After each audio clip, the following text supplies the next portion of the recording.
Colonel JH. Patterson कहते हैं, इब्तदाई जद्दोजहद के दौरान मैं ये कहने में खुशी महसूस करता हूँ कि शेर हर शब अपनी खुराक के लिए इंसान के शिकार में कामयाब नहीं हुआ करता था। और एक दो वाक़यात ऐसे भी हुए जब हमारे एसाबी खिंचाव में कुछ कमी वाक़ हुई, जिसमें हम सब शामिल थे। एक बार हिंदुस्तानी ताजिर बनिया रात के वक्त अपने गधे पर बैठा जा रहा था। शेर ने छलांग लगाई, यानी शेर ने बनिया और इसके गधे पर हमला कर दिया। गधा बहुत बुरी तरह ज़ख्मी हुआ और शेर ताजिर को हलाक करना ही चाहता था कि इसके जबड़े में गधे की रस्सी फंस गई, जिसके दोनों तरफ काली तेल के कनिस्टर बांधे हुए थे और गधे की गर्दन में पड़ा हुआ था। जबड़े में फंसी रस्सी के साथ ही जब वो ताजिर की तरफ बढ़ा तो टन से निकलने वाली आवाज़ों से घबरा कर शेर जंगल में भाग खड़ा हुआ। दहशतज़दा ताजिर बनिया की जान में जान आई और इसने दौड़कर एक करीबी दरख्त पर चढ़कर कांपते हुए रात गुजारी। इस वाक़े के फ़ौरन बाद ऐसा ही कुछ एक यूनानी ठेकेदार के साथ भी पेश आया, जो शेर से बचकर फ़रार होने में कामयाब हो गया। वो एक शब अपने खेमे में बहुत ही मज़े से सो रहा था कि शेर इसके खेमे में दाखिल हो गया और हमले के वक्त इस शेर ने गधे से उलझ गया जिस पर यूनानी सोया हुआ था। वो घबरा कर उठ बैठा और कतई महफूज रहा, सिवाय खौफ के इसे कोई नुकसान नहीं पहुंचा। बहरहाल वो शख्स जल्द ही एक दूसरे बदनसीबी का शिकार हो गया। वो यूनानी ठेकेदार एक दूसरे इलाके में जाकर इसने कुछ मवेशी खरीदे। फिर रेलवे के रास्ते में पहुंचने के लिए इसने मुख्तसर सा रास्ते का इंतखाब किया, यानी चुनाव किया। लेकिन आधे रास्ते में प्यास की शिद्दत से वो दम तोड़ गया। एक दूसरे वाक़े में जो 14 कुली एक साथ बड़े खेमे में सोए हुए थे कि इतने में एक शेर खेमे पाड़ता हुआ दाखिल हुआ और एक बदनसीब कुले के कंधे को दबोच लिया। इस तरह वो सख्त ज़ख्मी हो गया। बजाय इसके कि शेर इस कुली को, यानी इस वर्कर को, इस मज़दूर को ले जाता, जल्दी में वो चावल की एक बड़ी बोरी को खेमे से ले जा गया। थोड़ी देर चलने के बाद शेर को इस बात का अंदाज़ा हुआ कि ये इंसान नहीं है, तो वो बहुत ही गुस्से में आकर उसने उस चावल की बोरी को बरमीज़ के साथ फेंक दिया। शुरू में आदमखोर ने इस किस्म की कोशिशें की थी, बाद में जैसा कि आप देखेंगे कि इसे किसी किस्म का खौफ नहीं रहा। वो अपनी खुराक के तौर पर इंसान को ही अहमियत देने लगा था।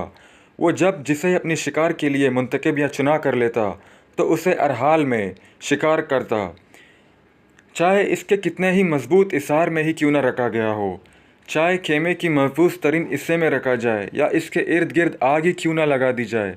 बंदूक की आवाज़, चीख व पुकार और आग वगैरह एक मजाक समझने लगा वो आदमखोर। यानी शेर बाद में समझ गया था कि जो गलतियाँ उसने की, फिर उसने इंसान को ही अपना शिकार बनाना बहुत ज़्यादा अहमियत देने लगा वो इंसान को, क्योंकि वो आदमखोर थे। अगर किसी के इर्द गिर्द महफूज पहाड़ ही क्यों न लगा जाए या किसी को खेमे के बहुत ही महफूज जगह पर ही क्यों न सुलाया जाए या कि उसके इर्द गिर्द आप आग ही जला कर क्यों न रखें, फिर भी शेर उसी शिकार को चुनाव करता जिसे वो ले जाना पसंद करते थे। यानी उसे किसी किस्म का खौफ था ही नहीं। फिर वो सारी गलतियाँ वो नहीं करने लगा। वो सुकून से आता, 20 शख्स के दरमियान से भी वो अपने शिकार को चुनाव करके ले जाता। इस तमाम अरसे में मेरा अपना खेमा एक खुली और झाड़ियों से पाक साफ जगह पर था, जिसके इर्द गिर्द किसी किस्म की हिफाजती बाड़ वगैरह नहीं लगाई गई थी। एक शब जबकि मेडिकल ऑफिसर डॉक्टर रोज़ मेरे पास ठहरे हुए थे, हम आधी रात के करीब बेदार हो गए, यानी जाग उठे, क्योंकि हमें लग रहा था जैसे हमारे खेमे के रस्सियों को कोई खींच रहा है। लेकिन जब लालटीन के साथ हम बाहर निकले तो पता चला कि वहाँ कोई भी नहीं है। बहरहाल जब हमने दिन की रोशनी में जायज़ा लिया तो हमें शेर के पंजों के निशानात नज़र आए। इस मौके पर हम दोनों में से कोई एक बाल बचा था। इस तजुर्बे के बाद मैं फ़ौरन हेडक्वार्टर गया ताकि कुछ लोगों को डॉक्टर ब्रोक के साथ ले आऊं, जो अभी अभी आए थे, ताकि ज़िले का चार्ज ले सके। हमने एक ही झोपड़ी में क़याम का फ़ैसला किया जो पाम के पत्तों और शाखों से बनाई गई थी। इसे हमने दरिया के मशरक़ी हिस्से शायरा पर तामीर किया था, जो युगंडा जाती थी।